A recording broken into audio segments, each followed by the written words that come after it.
Hey guys, so yeah, I am feeling myself in this dress that I made. Okay, so it has the sleeves, as you can see, is an actual overlap sleeve. It's actually very nice, came out pretty well. And then I just didn't want the regular neckline, so I went ahead to do this stylish neckline with a Queen Anne neckline. So the truth is, I've always loved something very puffy, like something sort of a ball dress. So I was actually excited making this. You can see how I'm just swaying and just cycling around. So if this looks like what you like to learn, then you need to watch this video to the very end. My name is Veronica Adams Eze. Welcome to Vera Adams YouTube channel. So without wasting time, let's get started. So right here, I already have a basic bodies that I drafted out. I just didn't want us to waste any more time. I'm sure we all know how to go about this, but if you don't, I have previous videos that show you how to do this step by step. As you must have noticed, I have both the front piece and the back piece right on the same paper. So once we're done with the front, we can go straight to the back. So moving back to the front pattern, I'm going to go ahead to mark 1.5 inches above the chest line. I'll rule it out, and then from the side, that is the armhole side, I'm going to come out by 2.5 inches, just as you're seeing me doing here. Right from the 2.5 inches I just marked, I'm going to connect it into the neckline, that's the neck width. Once this is done, I'm going to go ahead to mark 3 inches from the shoulder line, and I'm going to connect right from that point into this neckline, just as you're seeing me doing. For better visibility, I'm going to bring in my marker pen to highlight what I just did. Now that we have these lines vivid, we can go ahead to start cutting it out.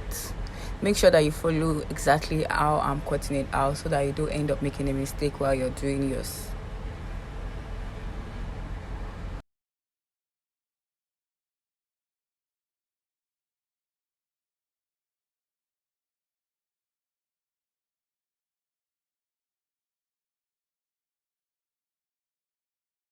So right at this point, we're done cutting out the neckline for the front piece. We'll move ahead to cut out the back pattern. Kindly note that for this pattern, I didn't have seam allowance, so I'll be adding seam allowance on the fabric. For the back piece, I also did not add zipper allowance, so I'm also going to be doing that on the fabric.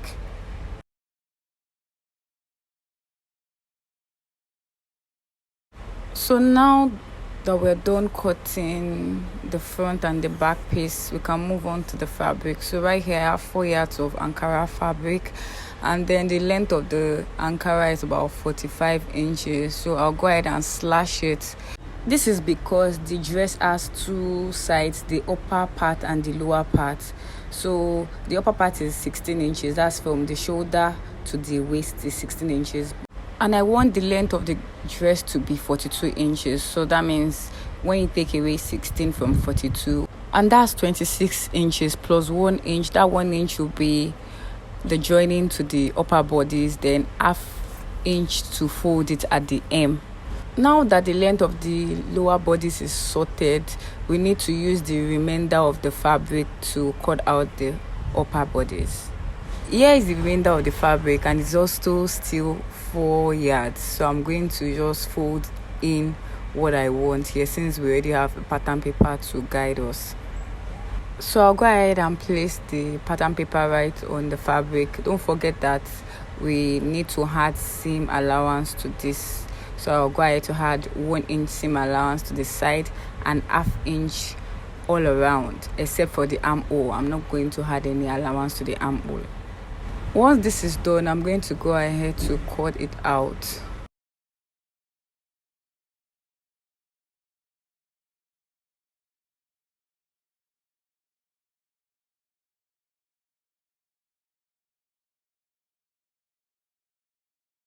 For this part, actually, you can decide to stop cutting on the chest line depending on how well you want to reveal, because if you stop this cut that I did earlier on the pattern paper on the chest line is going to reveal a bit of cleavage, so depending on whatever you want, you can just do.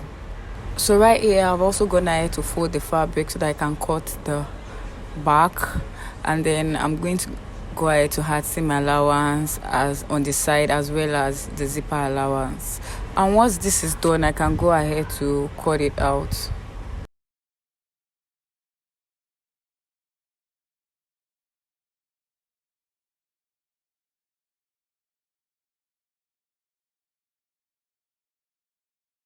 I'll also go ahead to cut out lining pieces for this. I'll be doing that off camera. I also went ahead to cut out paper stay. It's called paper stay here. I don't know if it has a different name anywhere else, but I went ahead to cut that soft stay on it. I'll be using the soft stay both on the fabric and on the lining of both the front and the back pieces. However, for the front, I went ahead to cut this hard gum stay. It's very hard. They call it hard gum stay here. And I went ahead to cut it out for that front part so that it will stand. Because if you don't have put anything extra there, it will fall. It will not stand well. So now I can go ahead to press this stay to the fabric and the lining. So back to the lower part of this dress that we cut earlier. Is still 27 inches, so, and it's still 4 yards, as you can see.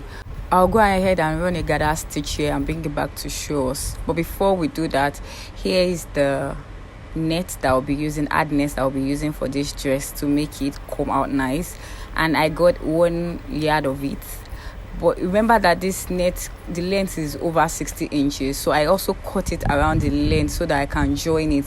So I have 3 pieces of this hard net, so I'm going to go ahead to join it together so I have a longer width. So here is the back piece, both the lining and the fabric, after I went ahead to attach the stay. So right here we can start coupling together.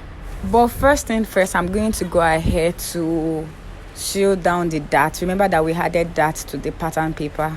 So I've also gone ahead to mark that point on the fabric and the lining pieces. For the back piece, the dart length will be 8.5 inches, both for the lining and the fabric, while for the front piece, the dart length will be 6 inches.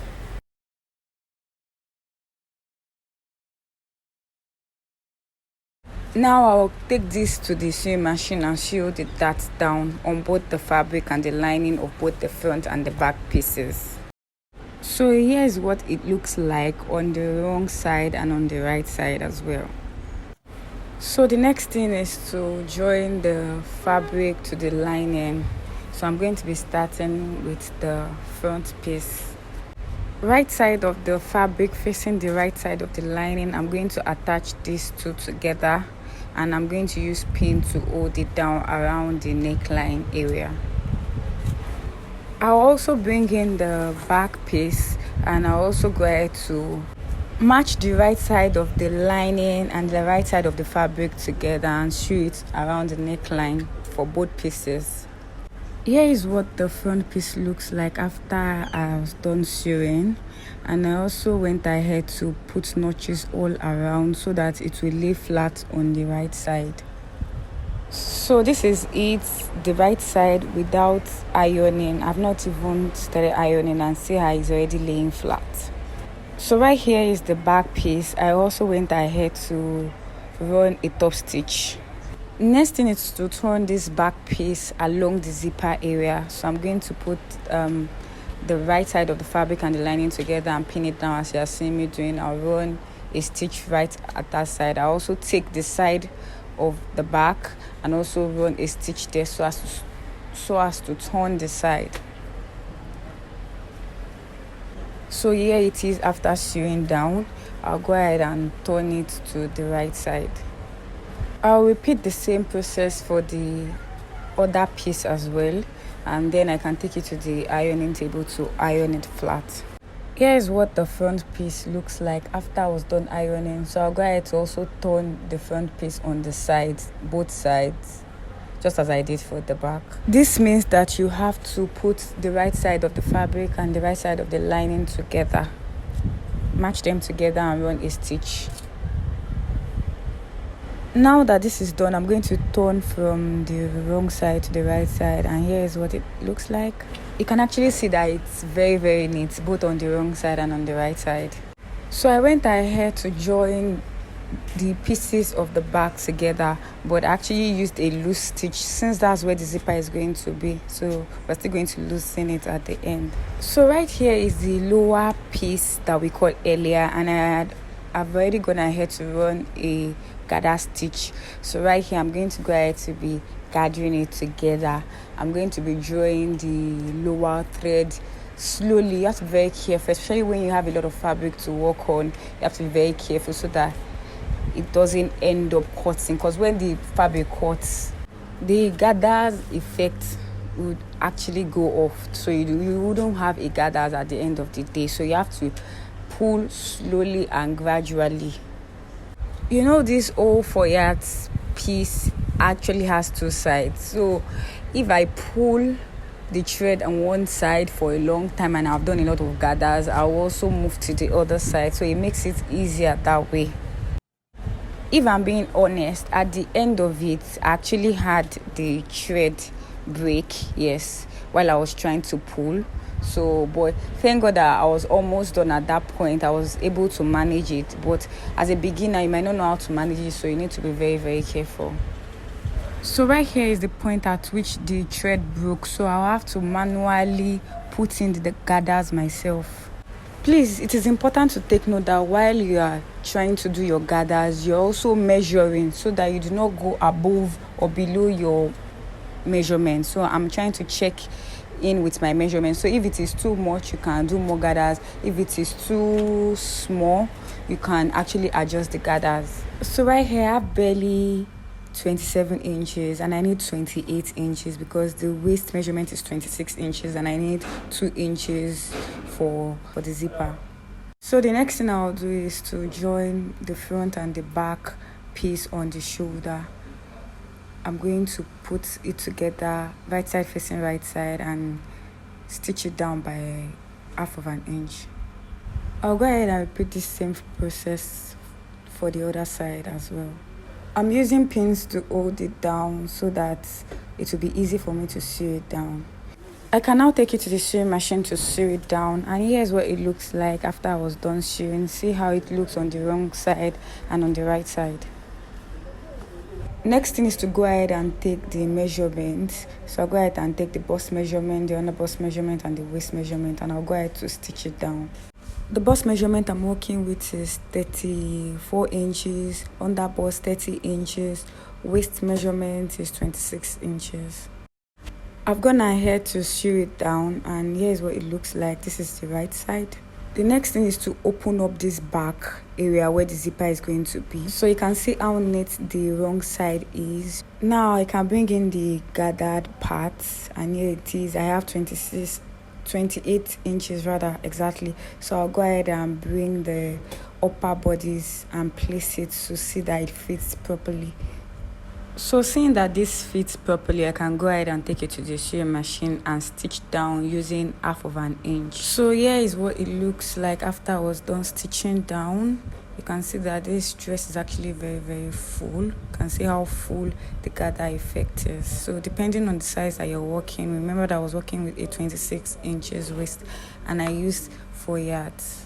Here is the lining that I'll be using. I actually went ahead to join extra so that I can have it as wide as possible. I think I have about 2 yards at the end. And right here is the net, add net. I've gone ahead to pleat it all around till I have about 28 inches as well. Please kindly note that the length of the net should not be longer than that of the lining because the lining is going to cover it up. If not, you'll have the net coming out. And you really don't want that. So here is the lining after I went ahead to pleat. And I'm also going to bring in the net so that we can couple it together. So now I'm going to be placing the wrong side of the lining and the wrong side of the ad net together. That means the side that is facing me right here is the right side of the lining, while the side that is directly facing the table is the right side of the ad net. I hope you understand this. So at this point, I've gone ahead to run a stitch round to secure both the ad net and the lining together. As you can see from here, the net is shorter compared to the lining, so it perfectly hides the net. I've also gone ahead to hem the lining and also hem the ad net. So right here, I'm trying to get the midpoint for the lining, and I also get the midpoint for the main fabric. That's the upper part of the dress. So at this point, I'm going to bring in the lining, which has the ad net attached to it. So watch as I'll be placing it so that I don't place it wrongly. Making sure that the midpoint aligns with each other, you can go ahead to start pinning them together from this point to the edge of one side and come back from that same center and then pin it to the other end as well. So the way I place this net and the lining is such that whenever you wear it or the client wears it, the net is in between the fabric and the lining, because if the net is directly on the body of the or against the body of the client, it will be uncomfortable on the skin. Net will be directly in between the fabric, whatever fabric you're using, and the lining. So the next thing is to turn this side where the zipper will be on the lower body. So I'm going to use the lining to turn the fabric. So right side of the lining facing the right side of the fabric, just as you see me doing here, and I'll run a stitch till I get to the end of the lining. I'll also go ahead and repeat the same process for the other side. So here is what it looks like for both sides. See how everything is laying flat. So now that I've gone ahead to stitch it, I'm going to turn it to the right side. And here's what it looks like on the right side. If you saw this video to this point, I want to say a big thank you. Thank you for watching. If this is your first time here, do well to subscribe to this YouTube channel. And if you indeed found this video useful, do not hesitate to click on the like button. So what I'm trying to do here is to run a stitch down to close this back up, leaving the space for the zipper. And right at this point, I've gone ahead to close it up, and I've also gone ahead to insert the zipper, and this is what it looks like. So the final thing to do right here is to attach the sleeves. So in order not to make this video too long, because it's actually long already, I did the tutorial of how I made the sleeve separately, so you can go ahead to check that out. I'm going to be posting the tutorial on how to make the sleeves immediately after this, so if you're interested in how to make this type of overlap sleeve that you see in this video, do well to check it out. Do well to turn on your notification bell so that you'll be the first to be notified when I drop the video on how to make the sleeve. If you have any question concerning this tutorial, feel free to drop your question in the comment section. I'll be there to respond to you. And kindly share to friends and family that are also sewmates. And I'll see you in my next one. Bye.